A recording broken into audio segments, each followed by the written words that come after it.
নমস্কার বন্ধুরা, মশলা বাড়িতে সকলকে স্বাগত জানাই। আজ আমি আপনাদের সঙ্গে শেয়ার করব খুবই সাধারণ একটি রান্না, ডিমের অমলেটের কারি। অনেকেই এটা ভীষণই ভালো বানাতে পারেন, তবে আমি কিভাবে বানাই সেটাই আজ আমি আপনাদের দেখাবো। বাড়িতে বেশি কিছু না থাকলে বা রান্না করতে বেশি কিছু ইচ্ছে না করলে খুব সহজে এই রেসিপিটি বানিয়ে ফেলতে পারেন।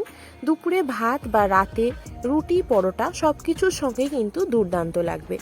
তাহলে চলুন দেখে নেওয়া যাক অল্প সময় কিভাবে বানিয়ে ফেলবেন ডিমের অমলেটের কারি। এর জন্য সবার প্রথম ডিমের অমলেটটা বানিয়ে নিতে হবে। এখানে আমি একটা বাটির মধ্যে 4টে ডিম ভেঙে নিয়ে নিচ্ছি। মুরগির ডিম দিয়ে এটা আমি করছি, চাইলে আপনারা হাঁসের ডিমও ব্যবহার করতে পারেন। এবারে ডিমের মধ্যে দিয়ে দেব খুব সামান্য পরিমাণে একটুখানি লবণ। লবণটা দিয়ে ভালো করে ডিমটাকে ফেটিয়ে নিতে হবে।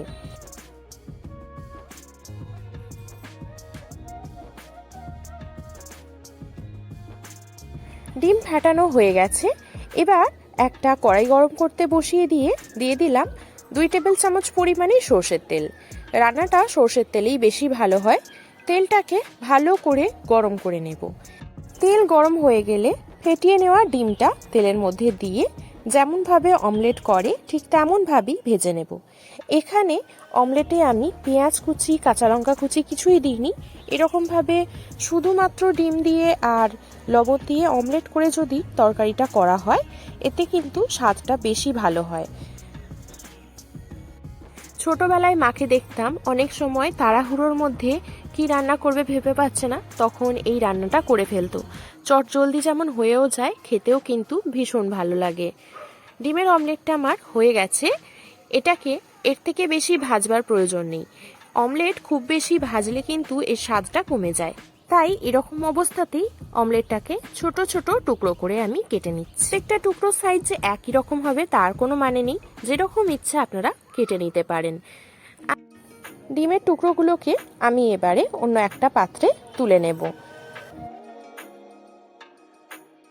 এবারে কড়াইতে দিয়ে দেব আরও 2 টেবিল চামচ পরিমাণে সর্ষের তেল। তেলের মধ্যে সামান্য গোটা জিরে ফোড়নে দেব। তারপর দিয়ে দেব 4টে মাঝারি সাইজের পেঁয়াজ কুচি আর 6টা লম্বা লম্বা করে টুকরো করে নেওয়া আলু। আলুটাকে কেটে ধুয়ে নিতে হবে 2 থেকে 3 বার। এবারে গ্যাসের ফ্লেম হাই রেখে আলুটা ততক্ষণ ভাজা হোক। একটা মশলা করে নেব। 10-12 কোয়া রসুন, 1 ইঞ্চির মতো আদা আর একটা কাঁচা লঙ্কা ভালো করে থেতো করে নিতে হবে। এখানে আপনারা আদা রসুনটা মিহি করে বেটেও নিতে পারেন, তবে আমি এরকমভাবে থেতো করে রান্না করে দেখেছি, এর স্বাদটা কিন্তু ভীষণ ভালো হয়। এদিকে আমার আলু পেঁয়াজটা ভাজা হয়ে গেছে। এবার থেতো করে নেওয়া আদা রসুন আর কাঁচা লঙ্কাটা দিয়ে দিলাম। এবারে এর সাথেই দিয়ে দেব 1 চামচ পরিমাণে হলুদ গুঁড়ো আর 1 চামচ পরিমাণে লাল লঙ্কার গুঁড়ো। খুব ভালো করে কষিয়ে নিতে হবে যতক্ষণ না আদা রসুনের কাঁচা গন্ধটা চলে যাচ্ছে আর রংটাও দেখুন একদম লালচে কালার চলে আসছে। খুব ভালো করে কষিয়ে নেওয়ার পরে এর মধ্যে দিয়ে দেব আমি একটা বড় সাইজের টমেটো কুচি। স্বাদ মতো লবণ দিয়ে দিতে হবে 1 চামচ। এবারে আবারও সবটা ভালো করে কষিয়ে নিতে হবে 2 থেকে 3 মিনিট সময় ধরে। গ্যাসের ফ্লেম এই সময় থাকবে একদম মিডিয়াম টু লোতে। টমেটোটা একেবারেই নরম হয়ে যাবে। সবটা কষিয়ে নেওয়ার পর এর মধ্যে দিয়ে দেব পরিমাণ মতো জল।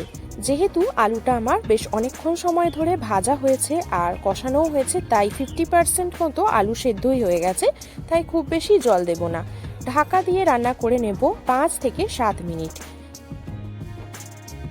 5 থেকে 7 মিনিট পরে দেখুন ঝোলটা খুব সুন্দরভাবে ফুটে উঠেছে, উপর থেকে তেলও ভেসে গেছে আর আলুটাও সেদ্ধ হয়ে গেছে। এই পর্যায়ে আগে থেকে যে অমলেটটা বানিয়ে রেখেছিলাম সেটা এর মধ্যে দিয়ে দেব।